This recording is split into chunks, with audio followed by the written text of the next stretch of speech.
대구 지역 9개 광역 기초의회 중에서 절반 정도는 의원이 30일 출석 정지 징계를 받았더라도 월급을 전액 다 받고 있습니다. 국민권익위가 조례를 개정해 징계의원은 의정비의 최소 절반이라도 감액하라고 권고했지만 1년이 넘도록 손을 놓고 있습니다. 김민재 기자가 보도합니다. 대구 서구의회 조례 제7조입니다.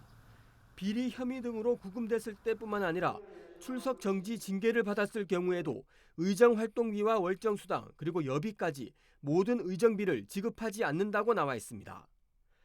지난해 3월 대구 지역의회에서는 처음으로 의원 징계 시 의정비를 지급하지 않는 조례를 만든 겁니다.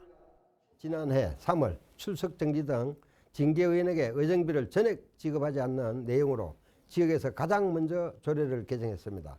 국민권익위원회에서 지방의원 의정비, 예산 낭비, 방지 방안, 조례 개정 권고 사항보다 더 강한 내용으로 의회 핵심 분야의 행정안전부로부터 우수기관 표창을 수상했습니다. 의원들 간 반목과 갈등 그리고 각종 사건 사고가 끊이지 않아 논란의 중심에 있었던 중구의회. 중구의회는 제9대 의회가 출범한 지난 2022년 7월 이후 30일 출석 정지를 받은 의원만 모두 3명에 달합니다. 하지만 징계를 받은 의원들은 총 1,000만 원에 가까운 의정비를 모두 받아갔습니다. 징계 의원에 대한 의정비 지급 제한 규정이 없기 때문입니다. 대구 서구의회처럼 지방의원이 징계를 받았을 때 의정비를 지급하지 않는 조례를 만든 곳은 모두 5곳. 대구시의회를 비롯해 중구의회 등 나머지 4개 의회는 조례를 제정하지 않았습니다. 지난 2022년 국민권익위는 전국 지방의회에 의원들이 징계를 받았을 경우 최소 50% 감액이라도 하라는 내용의 조례 개정 권고를 내렸습니다. 하지만 대구 지역 4개 의회는 1년이 넘는 지금까지도 손을 놓고 있습니다.